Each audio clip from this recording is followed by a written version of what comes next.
Hey everyone, this is take two. My phone's running low on battery, storage, so I'm like attempting this one again, which is I think a probably good idea because I don't think I was as focused in my first attempt. So firstly, a little follow up on how my week's been going. Calories are right down. I've been averaging about after the extra step. I've been doing cardio, but it's mostly just steps on the treadmill. So with that, it's been averaging about 2,000 calories a day, which hasn't had me feeling too bad, which concerns me. I usually get a good idea of where I'm running and where I'm feeling in terms of my physique and everything on the Saturday morning after I have a big sleep and get a good weigh in, and that usually I get rid of all my water and stuff like that. So I'll see tomorrow morning how I'm actually doing with this week's fat loss, but like general appearance usually after naps and stuff is pretty good, so we'll keep an eye on it. Now today's thing is quite a big issue. It's discussing basically overcoming objections to why people don't get into the gym, maybe why they don't succeed. And about 6 or 7 of my clients responded in the Facebook thread about this issue. And thank you so much, guys, for that. It actually gives me a lot of we can actually individually drill down into this during our coming PT sessions this week and elaborate on it so we can do some goal setting and to help get you guys a little bit more focused in the gym with maybe some short-term goals and ways to work around it. So I'll take a slightly more empathetic take this time. It wasn't that I wasn't empathetic before, but I was a little too clinical. What I'll say here, first up, is you're not bodybuilders. You're not professional athletes. You're not stepping on stage. So it doesn't really matter in that sense. Now, we all have bodies that we want to change and look better. And look, we can get into discussions about whether those things are actually worthwhile and loving the body you're in and all those kind of things. But if we're going to engage in sort of the societal norm of whatever your expectations might be, let's try and overcome some of these issues. Now, I do believe it is about having a goal and being committed to it, which will help you in the times when things get difficult. But things do get difficult, and some of the objections here are lack of sleep, having FIFO partners, having kids, stress from anxiety. And I think it's just generally all those things lead into sort of a low enjoyment environment that basically means that people turn to food, hyperpalatable foods, and alcohol as a source of relief, release, comfort, and reward. So I think the key to sustainable dietary practices would be in obviously having a goal, but also addressing and minimizing or reducing your stress as much as possible. Now, that is going to be individualistic to you, to your lifestyle, and the problems you have to face. Like me personally, I can only give clues on how I've done things, but I can talk about, preparation, planning, and knowing your routines are very important. So me personally, and I've mentioned it on here, I've been taking a quarter of a sleeping pill every night because I know that I get anxiety on my work night weeks. Around 3 or 4 o'clock in the morning, I panic, I worry about things, and I stress myself out, and I wake up and I only get 6 hours sleep a night, and then I'm doing a 50-60 hour week plus training plus dieting, etc. So you may be experiencing these kind of things too. Maybe it's not necessarily clinically diagnosed as anxiety or whatever, but maybe you're high stress. Maybe work is under the pump and you're not getting enough sleep. Sleeping pills might seem like a dramatic gesture, and if you don't want to go down that road, now keep in mind I take a quarter of a rest of it, basically on my work nights now, which is just enough to depress my CNS. But you may find that you need something more or less than that. So there's herbal teas, and then there's, clinical psych, right? So going to see a doctor and talking about the fact that you're extremely stressed and maybe a little bit depressed, and that you need some kind of assistance, whether it be talk therapy, drugs, whatever you need.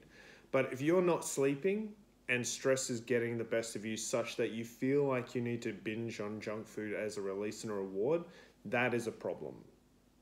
It's a problem not just for health and fitness, but it's a problem in philosophy. It's a problem in looking at your life and being like, is that here how you really want to live? It's a problem in thinking about just pragmatically getting the job done. It's like, how productive do you think you can possibly be when you're getting 6 hours of sleep a night and living on caffeine, and then also trying to starve and yo-yo diet all the time?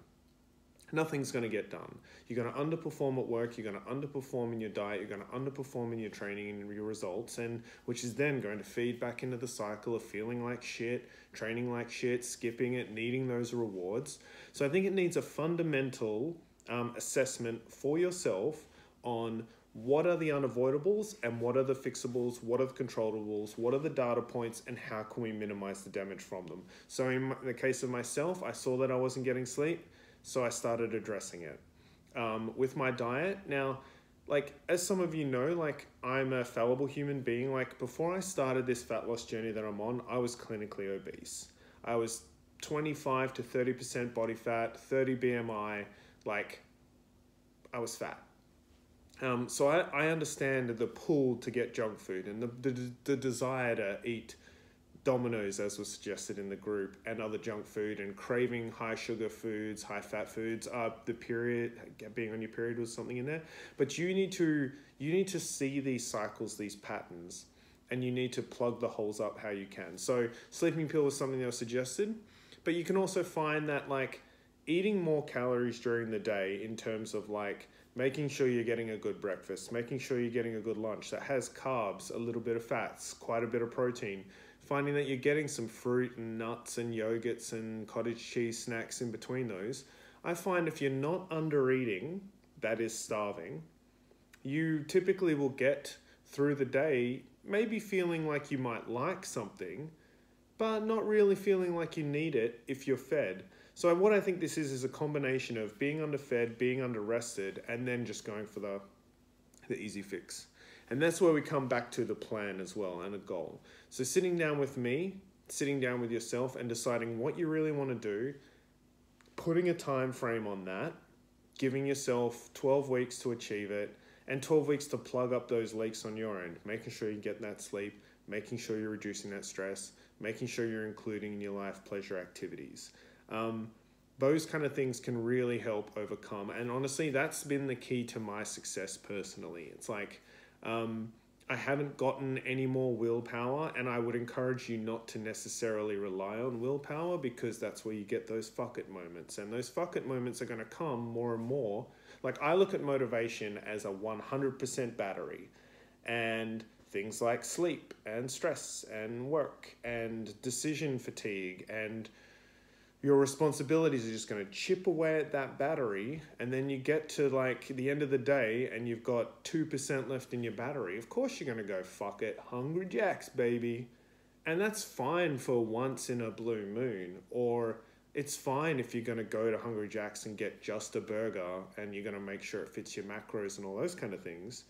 But sitting down to eat a whole pizza and a bottle of wine and then having 4 beers and then, like, again, that's okay once in a while. But if you're doing that such that it's affecting your physique, there's a problem there that needs to be addressed. Now, are we powerless to these things? I don't believe that there are individuals here that are powerless to assess their own life and make the requisite changes. But that doesn't mean that you are going to go from a 30% body to a 16% body fat in 3 weeks. Your thing, and like we said at the start of the video, that may not be your plan, but you can make changes. Like, I think the most extreme one I have here is kids, FIFO partner, work priorities, limited time, sleep, and assignments and things like that. You'll know who you are, I won't name you. That's intense. And like, you may not be getting to the gym 6 days a week and doing stuff like that, but your gym goal and routine may simply require that you do things where you go, nope, I'm having a nap. This needs to be taken care of so I can do that. Nope, I'm going to the gym. That's my time. It's a priority. It's being made, done, like booked in, slot it in, and I'm getting to it. Even if it's a walk with the baby, even if it's, you know, making sure you do take a sleeping pill and get a night's sleep when your partner's in town or whatever. Fatigue is something that we all have to deal with. It doesn't make it not difficult, and it doesn't make it something that needs to be addressed and dealt with. But taking control of your life and making sure you're fed, like a low calorie diet, even such that I'm on 2,100 calories, I'm still hitting 230 grams of protein, 190 grams of carbs, and 45 grams of fat.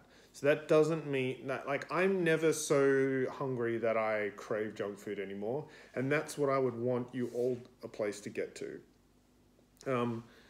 Now, those are the pragmatic issues. Let's look at the motivation issues.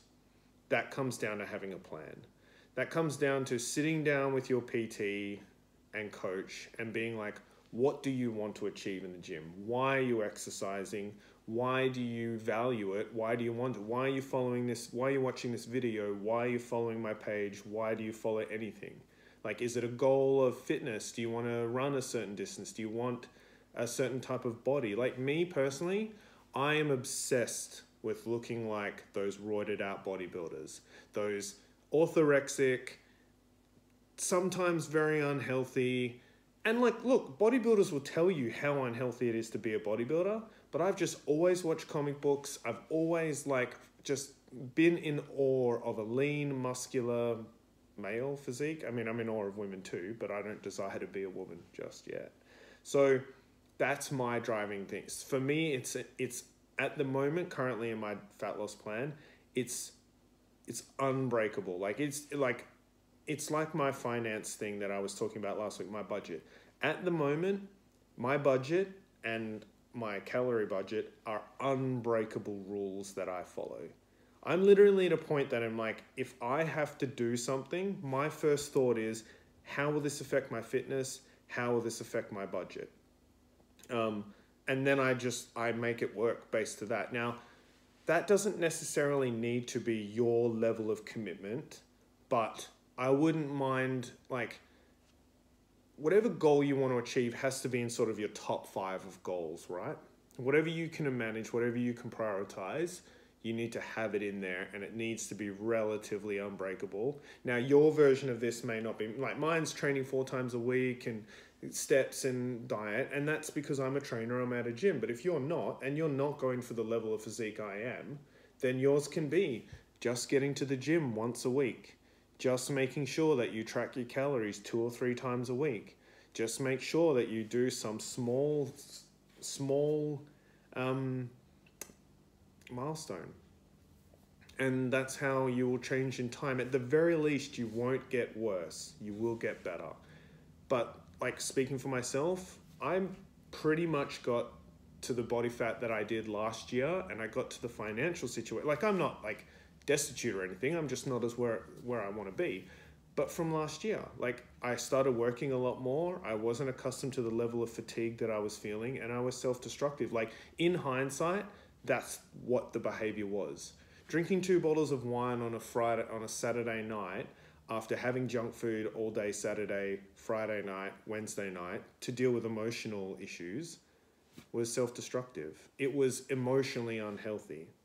And some of you may be at that point, whether you realize, like, you know, we all work, so we all think that working a shitload of hours is somehow like natural and normal, but it's like, go to the bars on Friday night and see the office workers there just smashing down drinks because they're stressed, they're tired, they're fatigued, they're dealing. And there honestly needs to be better help. Like, a personal trainer is not necessarily qualified to deal with this level of like complexity, but we do what we can.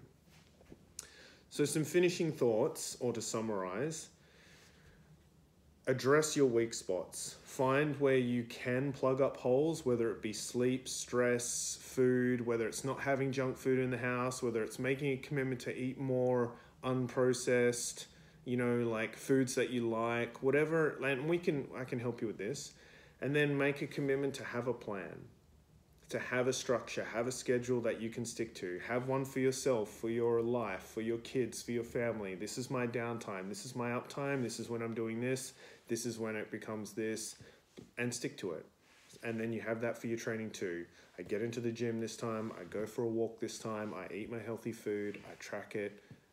XYZ. Lean on the people around you. Lean on me. Lean on your partners. Don't let there be uneven power relationships in your life. Don't let people walk all over you. You know. Don't let yourself be a victim to your own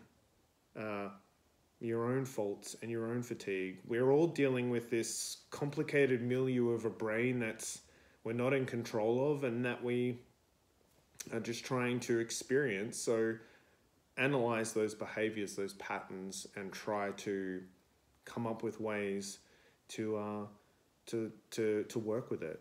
You know, sleeping pills, sleeps, whatever. Like, I wish I had a more comprehensive answer. I wish I had an easier answer. I wish I had, it's just this magic pill. But unfortunately, it requires just a little bit more work to relax a little bit more. And you will find that when you decrease those stress levels, you will relax. You will get into the gym more. You'll say no to things maybe that you need to say no to, and results will come. I'm sorry if this isn't more comprehensive or more in-depth. I'm happy to address any thoughts, criticisms, queries that you might have. Life is hard.